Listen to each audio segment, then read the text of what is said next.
Hello and welcome back. Why am I clapping? How's your day going? Swell, I hope. Today, I am going to be telling you about the murder of John Parker. A lot of details are in this story, so forgive me if you get a bit lost. We do come to a conclusion and everything makes sense. I promise. Shall we just get straight into it? Like I said, this is going to be all about the murder of John Parker.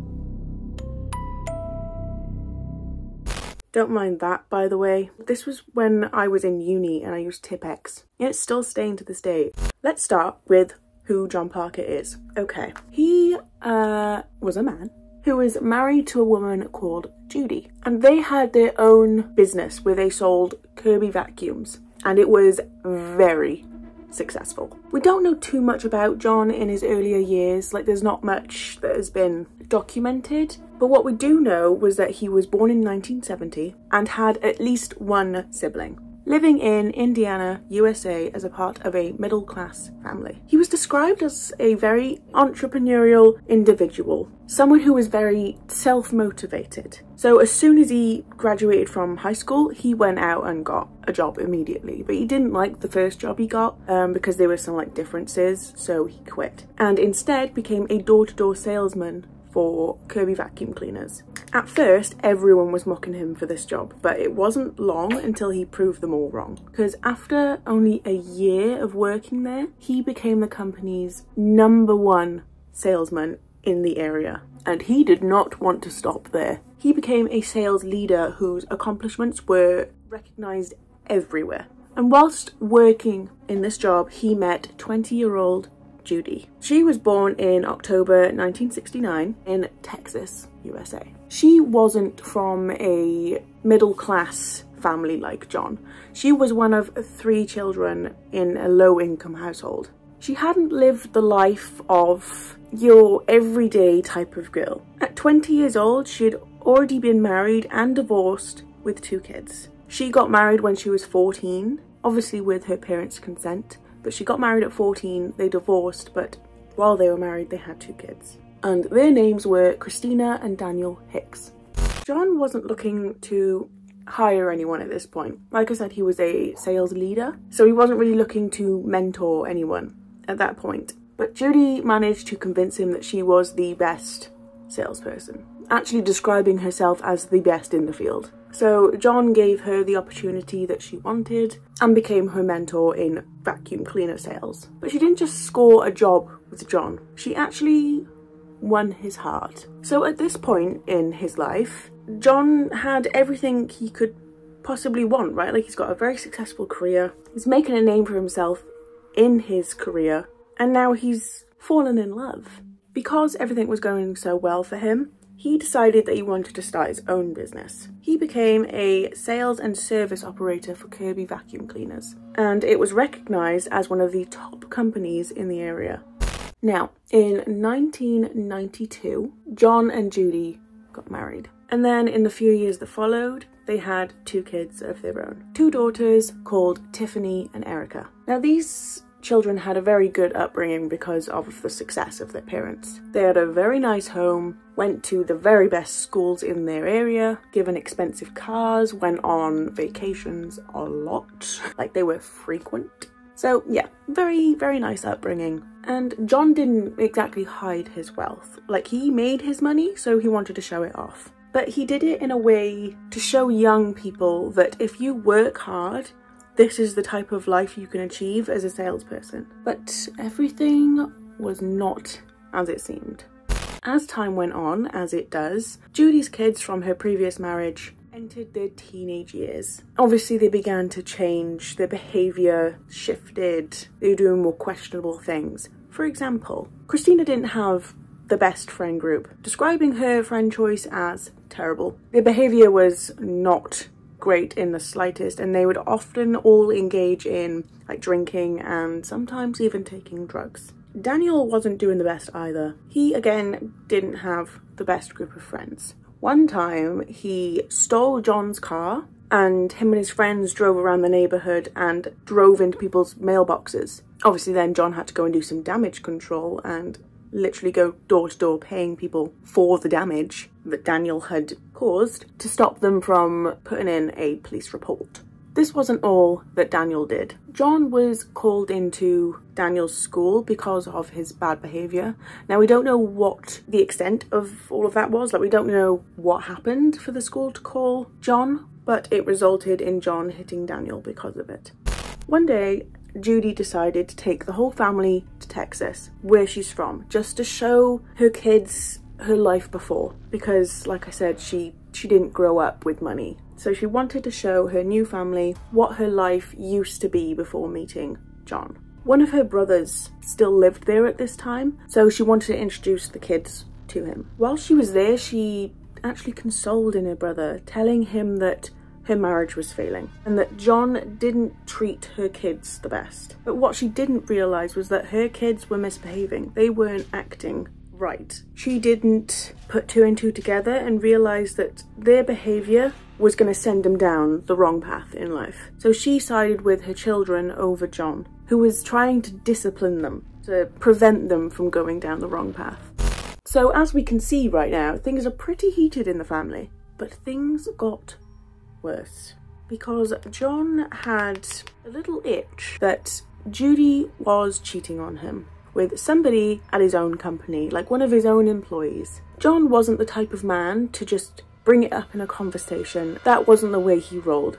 He wanted to try and get proof, like he wanted to see for himself. So he installed cameras around the office to try and catch her in the act. And what he found wasn't what he wanted, but it's what he suspected. His wife was, in fact, cheating on him with one of his employees. And after he had proved that to himself, he spiraled. He began drinking, and that resulted in him having very big arguments with Judy and becoming a little bit, I don't want to say aggressive, like rough with the kids. For example, his daughter Tiffany, she didn't take her homework to school one day and the teacher called home to tell the parents about it, and this led John to hitting her with his belt.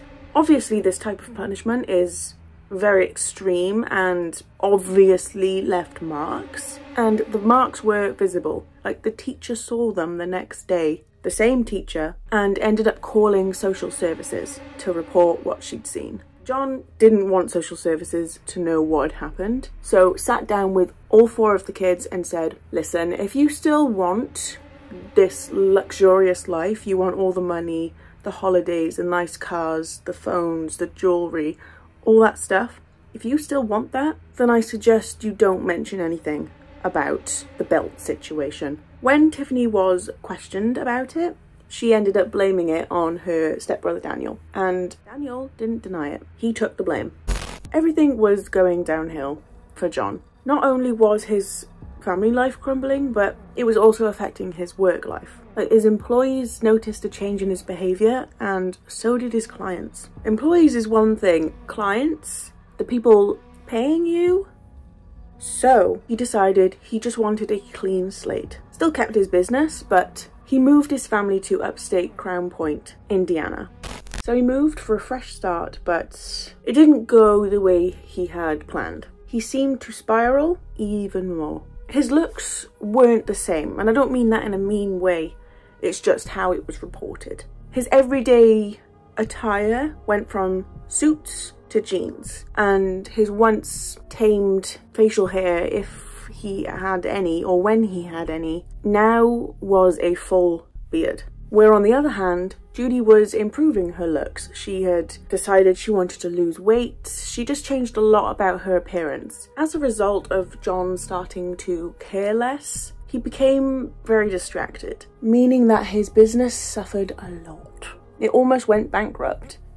Now we're going back to square one with this next bit. Rumours started to go around the office that Judy was having an affair, but this time it was with a man called Jeff. And Jeff was actually John's right-hand man. At this point, it's just rumours, but this no doubt caused drama in the household. If John has already caught her in the act one time, like, he has no reason to believe that this is just a rumour. And all of this resulted in Judy saying that she wants a divorce. John clearly wasn't happy about this because from his point of view, he'd given her everything. He gave her a chance when she wanted him to take her on, and then obviously they fell in love, they got married, they had kids, and like he built up his success. So to him, he's given her everything. The life of luxury, not only to her, but to her 2 kids from a previous marriage.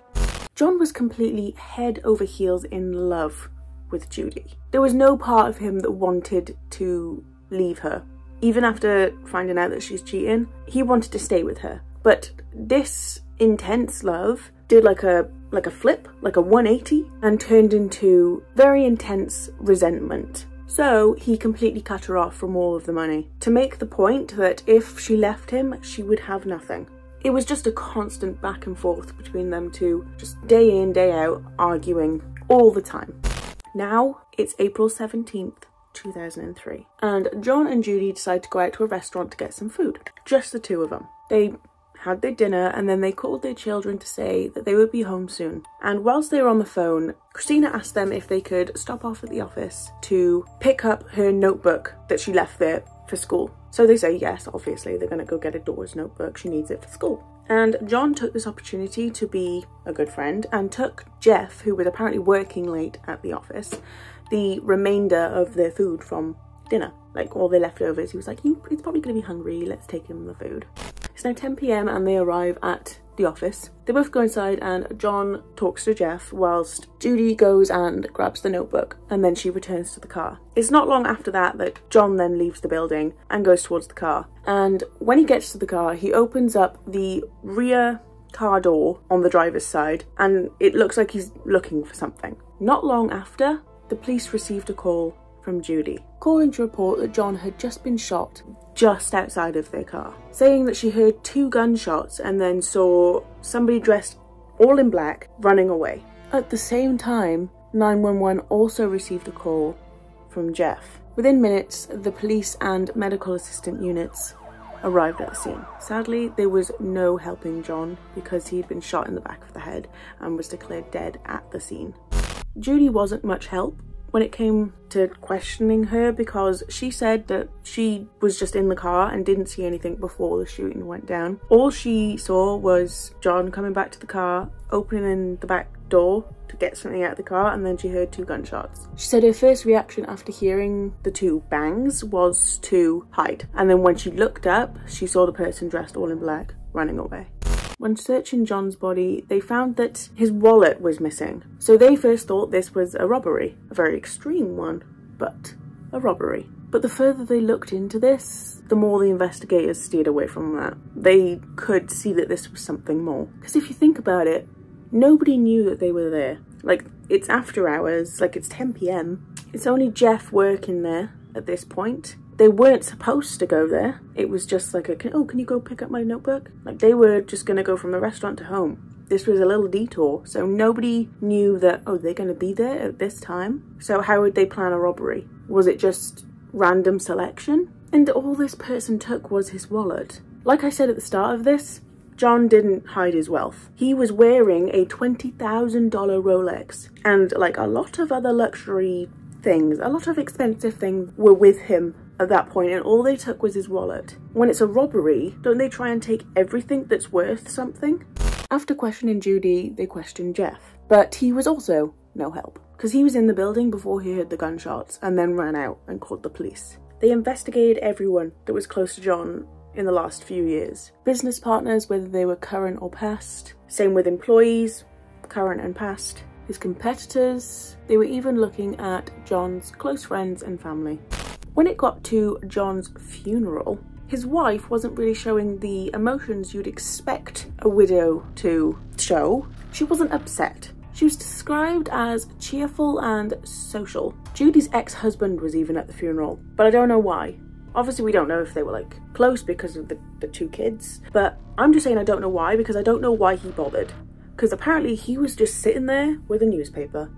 Let's look a little bit into the children after the murder happened. So they called John's home and Christina answered the phone and they told her that her stepfather had passed away, but obviously didn't go into too much detail over the phone, just gave her the news. And only 4 days after, Daniel was questioned. because they had suspicions that he was involved. This is because they're looking at something that happened only 6 months before the murder. The police had actually been informed by some gang members that Daniel had paid them to kill his stepfather. They didn't take any action on this and deemed it as implausible. They obviously took the money away from these gang members as well. They confiscated it. But now that John has actually been murdered, they started to take that a little bit more seriously.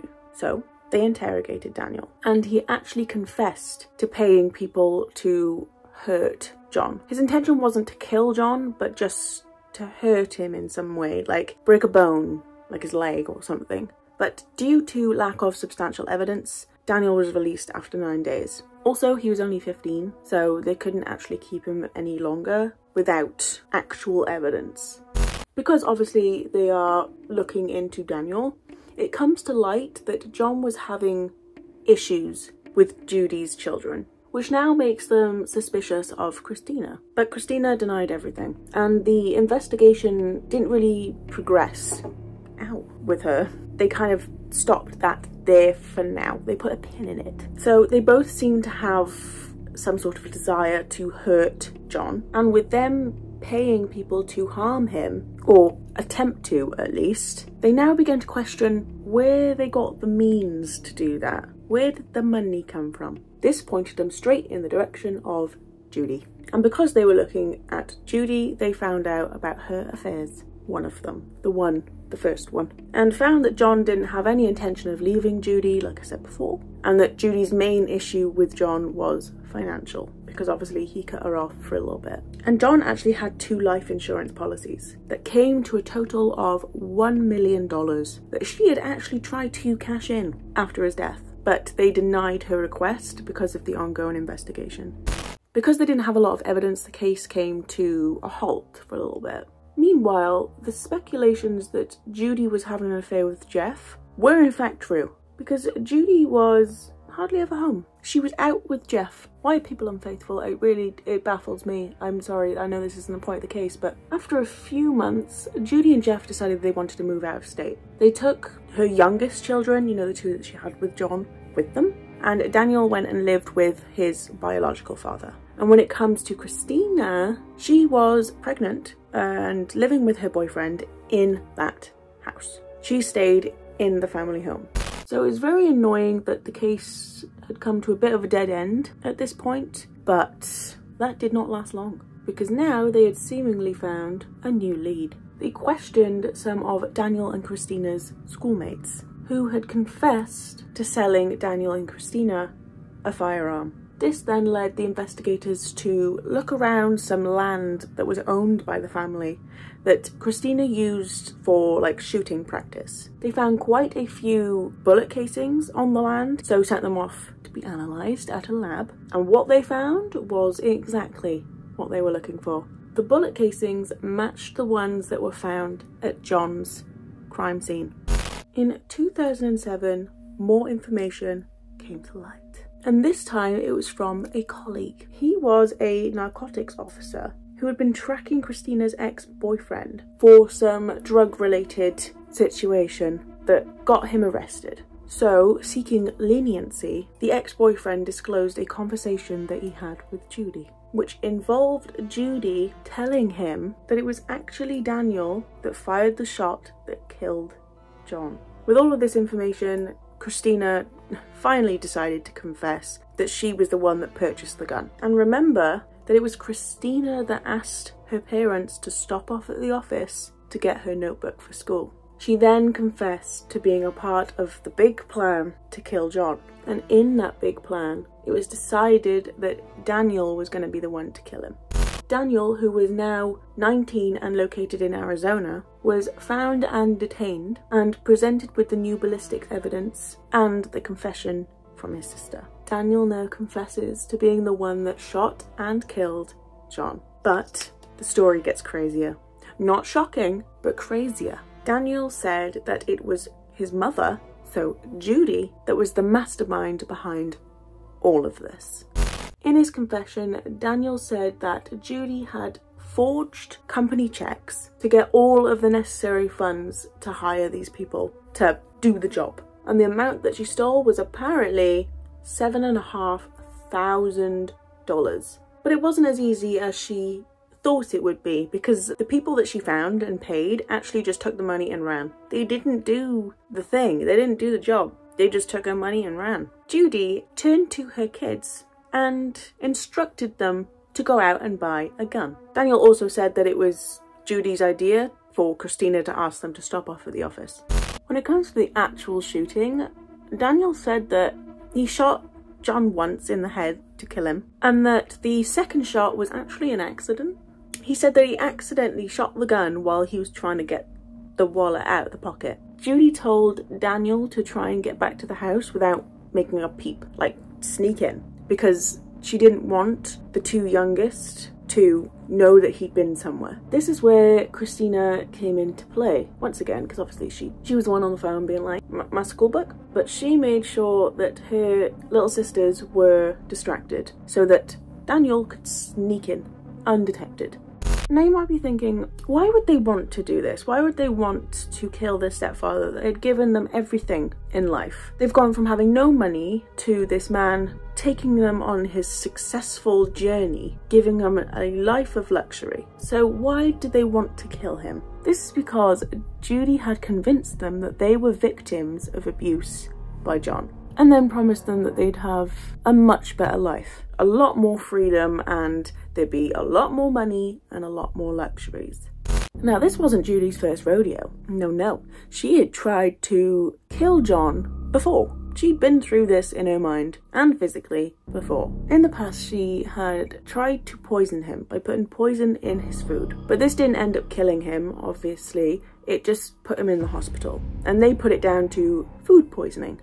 At the end of 2007, Daniel was charged with murder and Christina was charged with conspiracy. Christina pleaded not guilty to the conspiracy charge, and she was actually released on bail only a few months later in March 2008. Daniel pleaded guilty to murder and made a deal to admit his guilt and implicate his mother in the crime. Because he cooperated, he got a shorter sentence than what he would have gotten. I assume he would have gotten like life in prison because he murdered someone, but he didn't quite get life. But he was still facing 20 to 25 years in prison.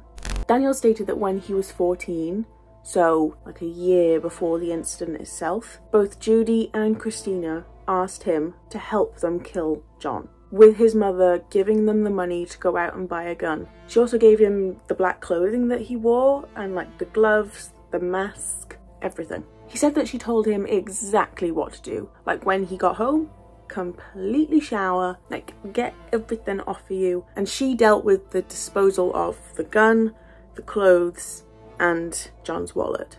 It's now July 2009 and Judy finally pleaded guilty to conspiracy to commit murder. The prosecution wanted her to serve life in prison, serving at least 28 years and maximum 35. And then eventually in August of 2009, Judy was sentenced to 33 years in prison. She was 40 when she was arrested, and then in September, so the month after, Daniel was sentenced to 23 years. And then the month after again, in October, after eventually pleading guilty, Christina was sentenced to 5 years. It's reported that Daniel was released in 2017 and just chose to live a very low-profile life. Christina was released in 2013 after serving 4 years of her 5-year sentence, but it wasn't long after her release that she died of a drug overdose.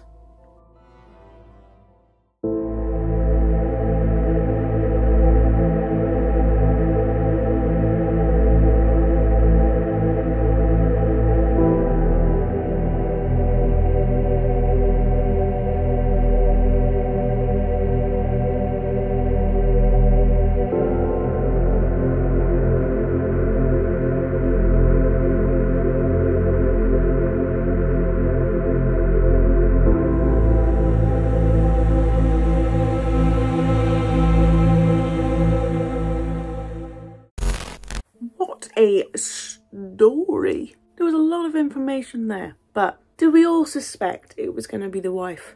Did we? Like, obviously she wasn't the one that killed him, but she, in the words of Daniel, she was the mastermind.